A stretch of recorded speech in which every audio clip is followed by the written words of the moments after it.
Thanks, Goose. Hex, there aren't enough ninja games, are there? I agree, Budge. I mean, they just work so well for video games, don't they? Yeah, and the only real decent series of note lately has been the Ninja Gaiden series. The first Ninja Gaiden was well known for its fast-paced, frantic action that really got you into that zone of being an awesome ninja. 2 was more of the same, but it did lose some of the magic with its imbalanced difficulty. Ninja Gaiden 3 sees the return of Ryu Hayabusa, who was called out by a terrorist organisation that are targeting the Prime Minister in London. Bring us Ryu Hayabusa! Bring us Ryu Hayabusa! Upon storming the city, Ryu meets an enigmatic masked ninja who wants him dead and who also seems to own a lot of helicopters. Is that an end? So many helicopters, Hex, and Ryu takes him down so easily. You think after he sent the first couple and they were destroyed, he'd go, okay, no more helicopters, but no. Next one, another one after another. Just keep going. Eventually one of those helicopters will take him down. It's pretty hard to follow the story from that point on, and the thing I found so strange, Hex, was that there's this girl who can't talk, so she uses her phone to communicate with him, and she's a bit creepy, and for some reason he cares so much about her and does so much to try and save her and slaughters so many people in the process, but he's only known her about 5 minutes. It's just a bit strange. Yeah, it's not a very believable story at all. Ninja Gaiden 3 doesn't have legendary game designer Tomonobu Itagaki behind the wheel this time, and you really feel it.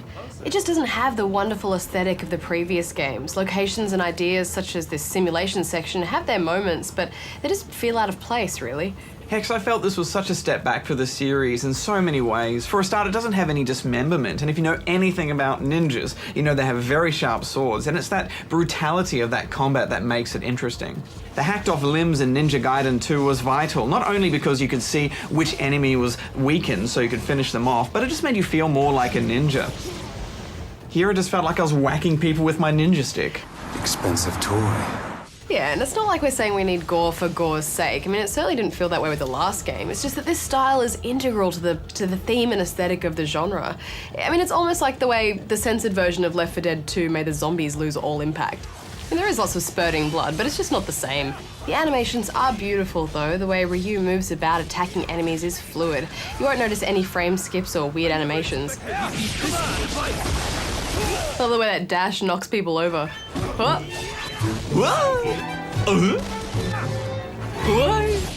There's not much of a tutorial though, so you end up working out combos on your own, which takes time.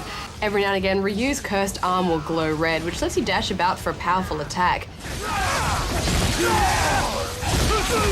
Stay sharp. And when you fill up a combat meter, you can unleash a dragon which eats a bunch of enemies at once.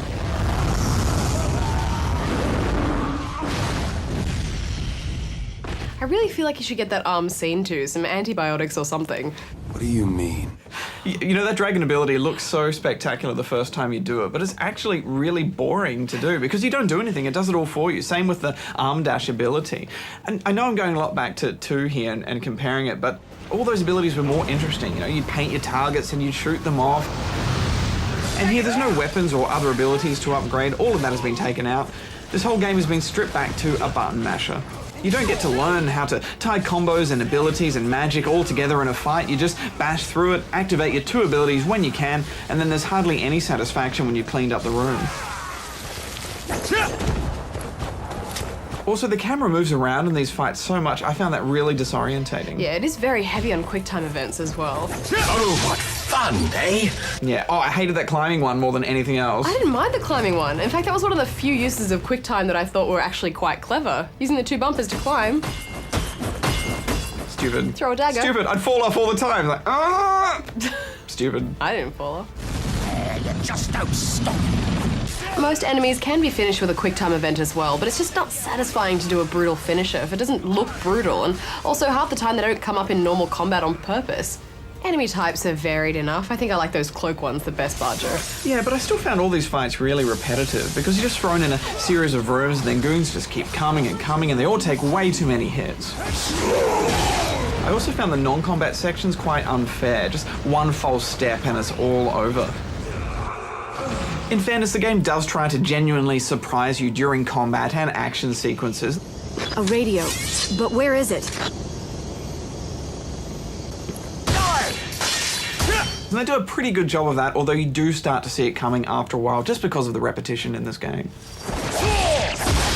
I also didn't find it particularly hard. I found it cheap at times, but not hard, and that's a trademark of the series, and now it's gone. Yeah, but I think if you're coming fresh to Ninja Gaiden 3 and you haven't played the original games, and you'll still have an okay time here. I mean, there's some really varied and beautiful environments, and the game does look spectacular. I just think if you're going to make a Ninja Gaiden 3 and put that 3 on it, you need to look at what people really loved about the previous games and build and expand on that, not strip it all away. Yeah, I still just don't think it's a bad game though, Barjo. It's just not a great one. I think it's a bad game.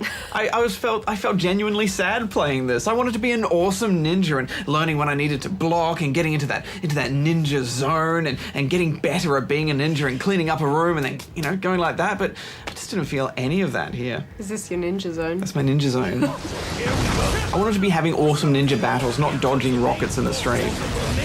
Who uses a rocket launcher as their primary weapon for a target that's 5 meters away? And there was heaps overkill. of them, isn't it? And they always miss. They always shot up into the air. Stupid. Although I do give them points for letting me fight a T-Rex with a sword. It was a completely rubbish battle, but it was still pretty cool. And I know it's a bit of a spoiler, but I think this game needs all the help it can get, personally, so... All right, well, what are you giving it then? I'm going to give it 4 out of 10. I'm giving it 6. I see you liked my little watchdog. I really must apologize for forgetting to leave out a beware of